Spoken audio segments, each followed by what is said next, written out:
What if Vegeta became a Super Saiyan in a Saiyan saga? The Saiyan Prince gets a makeover and becomes the first Super Saiyan in the series. Now what is gonna happen in this episode? In the last part, Goku, Gohan and Vegeta all displayed new forms. Goku used Super Saiyan Blue with Kaioken, Vegeta went Super Saiyan Blue Evolution, and Gohan went Beast Mode. However, they still failed to fend off Freeza, who had gone to his black form, resulting in Beerus taking control of the fight. In this part, we continue the fight with Freeza. Let's continue. Gohan is now determined to train with Whis by any means necessary and is doing everything he can just to get the whole thing over with so he can see his wife and kid again.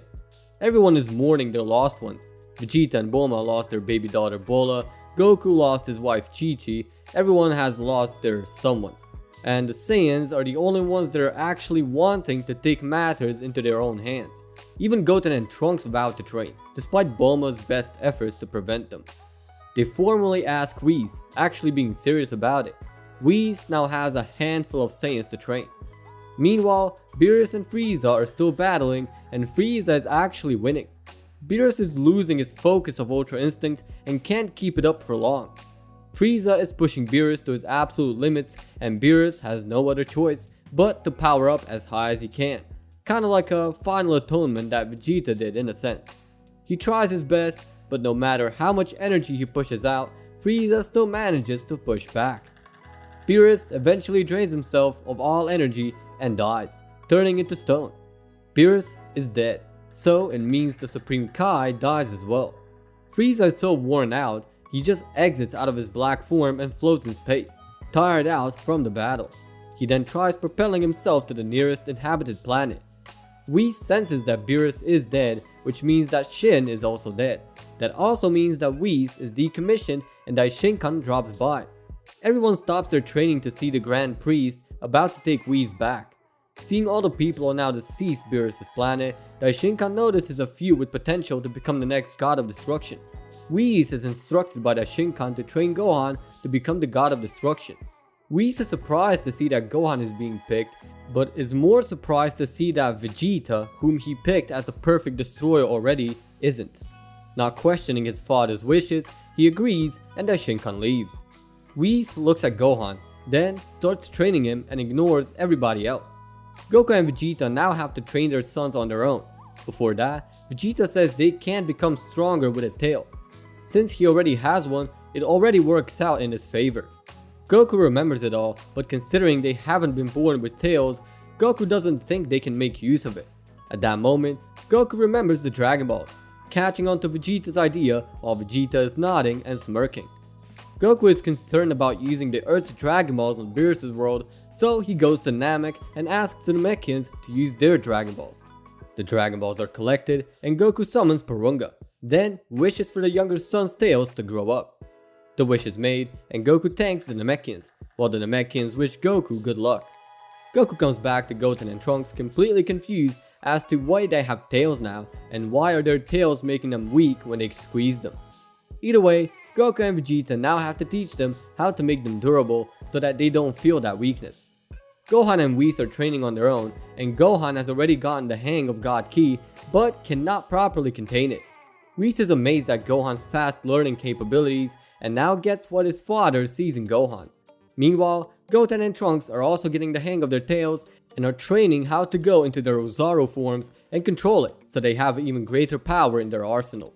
Trunks, having Vegeta's blood, manages to gain control relatively easily. Goten takes his time and rampages on the planet for quite some time before he is taken to a remote planet to hone and perfect being Ozaru. With the help of the Elder Kai and Kibito, they come to a conclusion there probably is a much better power beyond it if they learn to access Ozaru power in their regular bodies.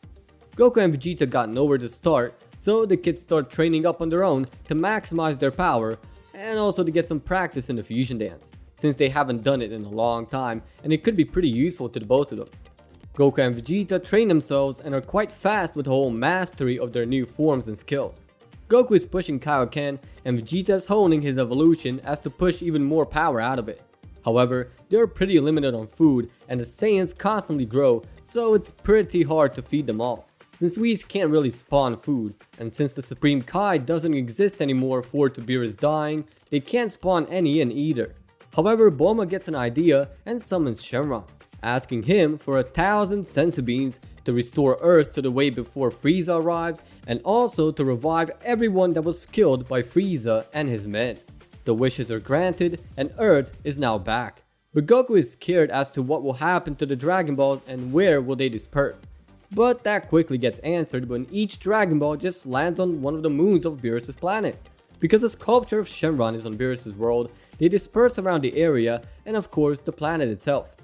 With that done, everyone gets Kai-Kai'd back home except Gohan, who stays on Beerus' planet to train for his role. Since Beerus killed himself due to his final atonement, he stays dead.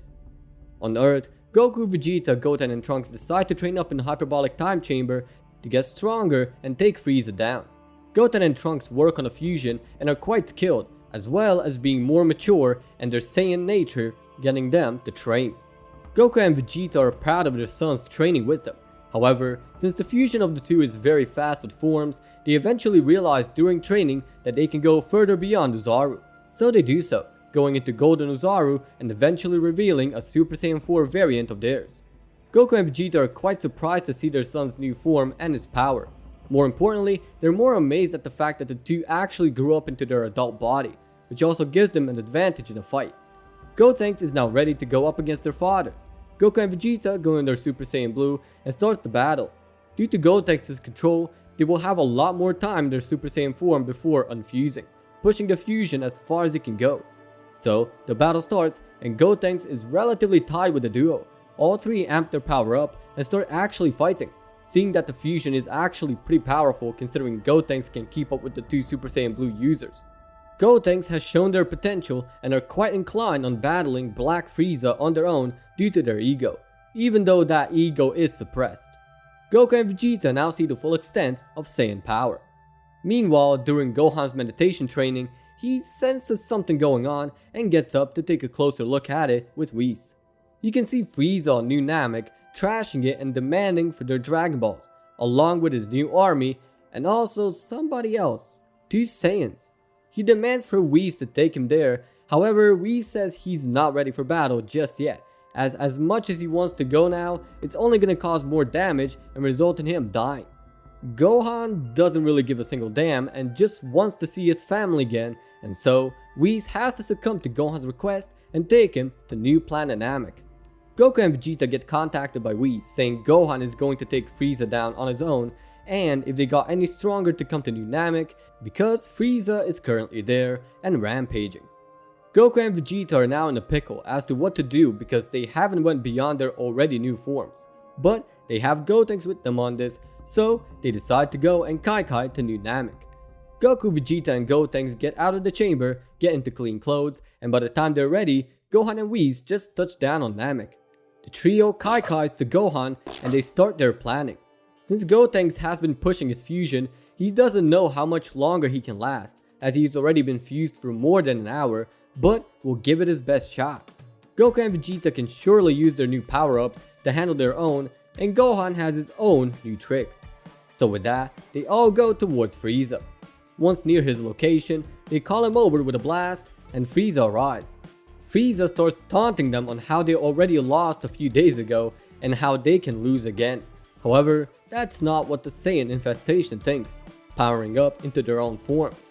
We got Goku in the Super Saiyan Blue Kaioken times 20, Vegeta in his now mastered Super Saiyan Blue evolution, Gotenks in the Super Saiyan 4, and Gohan goes into his Beast mode, which at this point still shadows everyone there.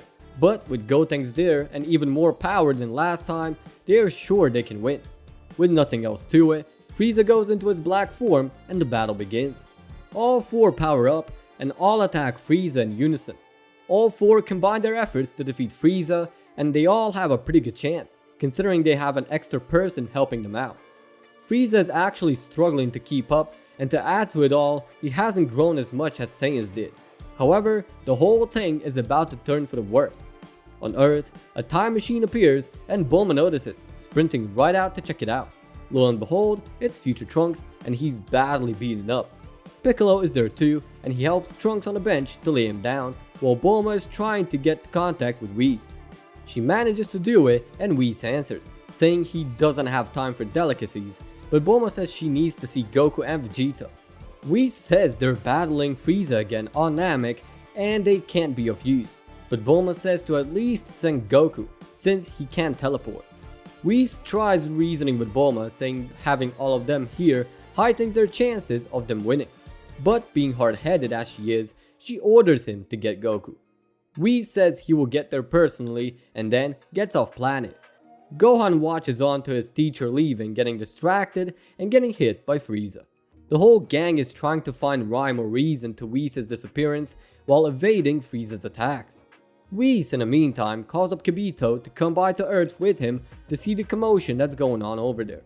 Whis and Kibito land on Earth and see Bulma and a strange blue-haired boy fighting a weird foe that looks very similar to Goku, as well as a dark blue rift right next to them. Whis has his suspicions about the rift and then stops their battle and asking what's the meaning of this. Trunks sees this godly figure before him asking the Goku lookalike questions. The copycat introduces himself as a better version of this time's counterpart, naming himself Goku Black. But before he continues, he senses the ongoing battle on Namek and then he Kaikai's there. So with that, stay tuned for the next part of the series and check out my T23 brothers down in the description. If you want to rep some merch, there's a tab on my channel where you can check it out. New things arrive every month, so you can look good out there. Thank you for watching, and with that, peace out.